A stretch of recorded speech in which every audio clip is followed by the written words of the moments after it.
बिस्मिल्लाहिर्रहमानिर्रहीम। सावी इकोसिस्टम बहावलपुर के अंदर तकरीबन 11-12 हज़ार एकड़ पे रीजन कॉटन का प्रोजेक्ट कर रही है।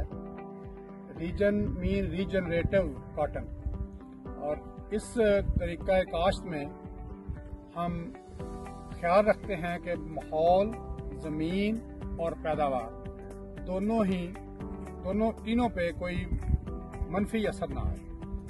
हम कम हल चलाते हैं, कम केमिकल का स्प्रे, कम फर्टिलाइजर एप्लीकेशन। जैसा कि पता है कपास में सबसे ज़्यादा थ्रेट जो एनवायरमेंटल थ्रेट है वो केमिकल का एप्लीकेशन है। कीमियाई जहरों का जो बेदरेग इस्तेमाल है उसकी वजह से माहौल भी ख़राब हो रहा है, ज़मीन भी ख़राब हो रही है, और हमारी जो कॉटन है इसमें मुख्तलिफ किस्म की एलर्जी पैदा होती है और दुनिया में इसको फिर डिसलाइक किया जाता है। तो इसलिए सावी इकोसिस्टम बहावलपुर के अंदर रीजन कॉटन का कंसेप्ट लेके आई। तो हमने यहाँ पे 11,000 एकड़ पे ज़िम्मेदारों की एडवाइजरी की और उनको बताया कि आपने कौन सी वैरायटी सेलेक्ट करनी है, कितनी खाद डालनी है और कितना कुदरती ज़राए से उसकी न्यूट्रिशन पूरी करनी है। तो हमारे साथ अब इफ्तिखार साहब हैं जो इत्तेफाक कॉटन के मैनेजर हैं, मोस्टली सारी इधर परचेजिंग को ये डील करते हैं।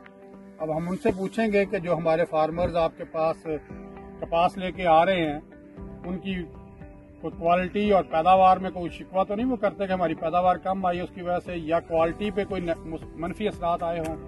जी इफ्तिखार साहब, आप क्या फरमाते हैं? बिस्मिल्लाहिर्रहमानिर्रहीम।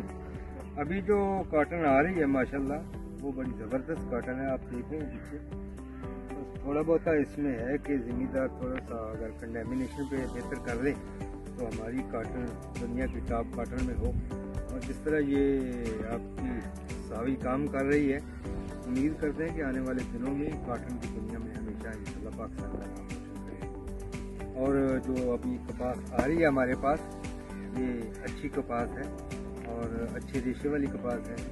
और जिस तरह आपने कहा कि केमिकल या पेस्टिसाइड का कम से कम इस्तेमाल है, ये बेहतर हम समझते हैं कि ये कपास के लिए भी बेहतर है और उसकी पैदावार में भी बेहतरीन इजाफा है। ज़िम्मेदार बता रहे हैं कि हमारी अच्छी पैदावार है और कोई 20 से 25-30 तक वाली हैं, 35 वाले भी हैं, 15 वाले भी हैं। लेकिन अल्हम्दुलिल्लाह फ़िलहाल पाकिस्तान में जो इस प्रोजेक्ट ने काम किया वो बेहतर काम किया है।